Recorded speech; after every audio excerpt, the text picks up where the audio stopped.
Welcome back to Vaiga channel. ഇന്ന് നമ്മൾക്ക് എങ്ങനെയാണ് ഈസി ആയിട്ട് പ്രോൺസ് ഫ്രൈ ചെയ്യുന്നതെന്ന് നോക്കാം. ഇതിനാവശ്യമായ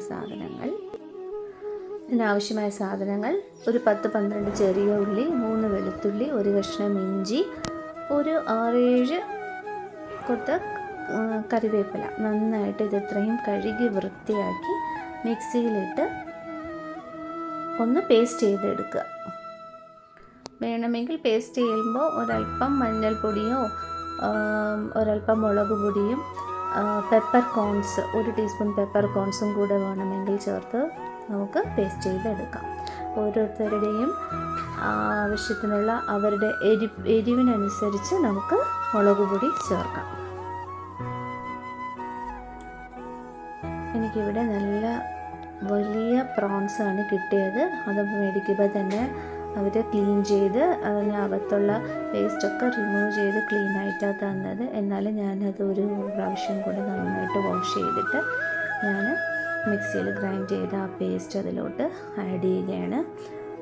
കൂടെ ഒരു ഹാഫ് ലെമൺ സ്ക്യൂസ് ചെയ്ത് അതിൻ്റെ ജ്യൂസും കൂടെ അതിലോട്ട് ഒഴിക്കുക.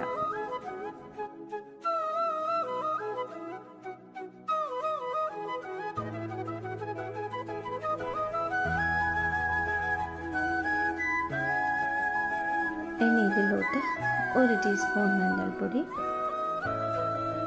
2 ടീസ്പൂൺ മുളക് പൊടി,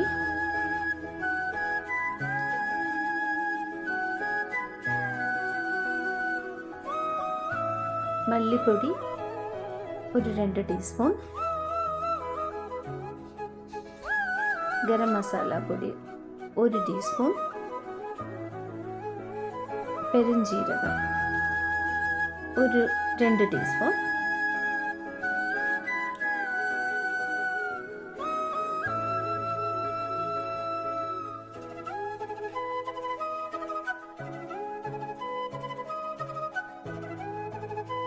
പിന്നെ പെപ്പർ പൗഡർ 1 ടീസ്പൂൺ. ഇത് ആവശ്യത്തിന് ഉപ്പ്. ഇത്രയും കൂടെ ചേർത്ത് നന്നായിട്ട് ഫിഷിലോട്ട് മാരിനേറ്റ് ചെയ്ത് എടുക്കുക.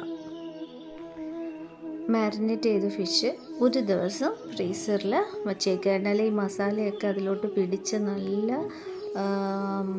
ടേസ്റ്റി ആയിട്ട് നമുക്ക് ഫിഷ് കിട്ടത്തുള്ളൂ. മാരിനേറ്റ് ചെയ്ത് ഉടനെ തന്നെ നമ്മൾ എടുത്തു കഴിഞ്ഞാൽ അതിൻ്റേതായ ടേസ്റ്റ് കിട്ടത്തില്ല. തലേ ദിവസം നമ്മൾ ഇത്രയും ചെയ്ത് കഴിഞ്ഞാൽ അടുത്ത ദിവസം നമുക്കത് എണ്ണ ഒഴിച്ച് ഫ്രൈ ചെയ്ത് എടുക്കുക എന്നുള്ള ആ ഒരു ജോലി മാത്രമേ വരുന്നുള്ളൂ. പെട്ടെന്ന് നമുക്കത് ഈസി ആയിട്ട് കുക്ക് ചെയ്തെടുക്കാം. അടുത്ത ദിവസം നേരത്തെ തന്നെ ഫ്രീസറിൽ നിന്ന് എടുത്ത് കുറച്ച് നേരം പുറത്ത് വെച്ച് റൂം ടെമ്പറേച്ചറിൽ വന്നതിന് ശേഷം ഞാൻ എന്താ ചെയ്യുന്നത് വെച്ചാൽ ഒരു പാൻ എടുത്ത് വെച്ച് എണ്ണ ചൂടാക്കി. എണ്ണ ഒന്ന് ചൂടായി വരുന്ന സമയത്ത് ഞാൻ ക്ലീൻ ചെയ്ത് ഫ്രഷാക്കി വെച്ചിരിക്കുന്ന കറി ലീവ്സ് ആദ്യം ഞാൻ അതിൻ്റെ ബേസിലോട്ട് ഇട്ട് കൊടുക്കുക. കാരണം ജിഞ്ചർ ഗാർലിക് പേസ്റ്റൊക്കെ ആഡ് ചെയ്തിട്ടുള്ളത് കൊണ്ട് അത് ലോ ഫ്ലെയിമിലിട്ട് നമ്മൾ ഫ്രൈ ചെയ്ത് എടുക്കുമ്പോൾ പാത്രത്തിൻ്റെ അടിയിലോട്ടൊക്കെ പറ്റി പിടിക്കാൻ ചാൻസസ് ഉണ്ട്. അപ്പം ഒരു ബെഡ് പോലെ ഈ കറി ലീവ്സ് ഇട്ട് കൊടുത്തിട്ട് അതിൻ്റെ മുകളിലാണ് ഈ പ്രോൺസ് ഇട്ട് ഫ്രൈ ചെയ്തെടുക്കാൻ പോകുന്നത്. ഇതെടുത്ത് വെച്ച പ്രോൺസ് അത് ഒന്നൊന്നായിട്ട് നമ്മുടെ ആ ബെഡ് ഓഫ് കറി ലീവ്സിൻ്റെ മുകളിലോട്ട് വെച്ച് കൊടുക്കുക.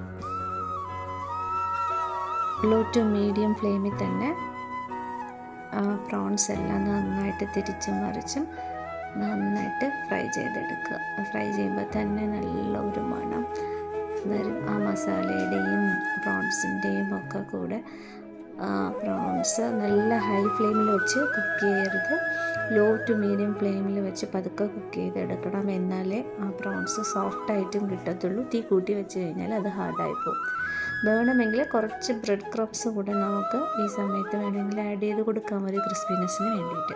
ഫ്രൈ ചെയ്തെടുത്ത പ്രോൺസ് നല്ല രസം ചോറിൻ്റെ കൂടെ വെച്ച് കഴിച്ചാൽ സൂപ്പർ ടേസ്റ്റിയാണ്. എല്ലാവരും ട്രൈ ചെയ്ത് നോക്കുക. Please like and subscribe my channel. Thank you.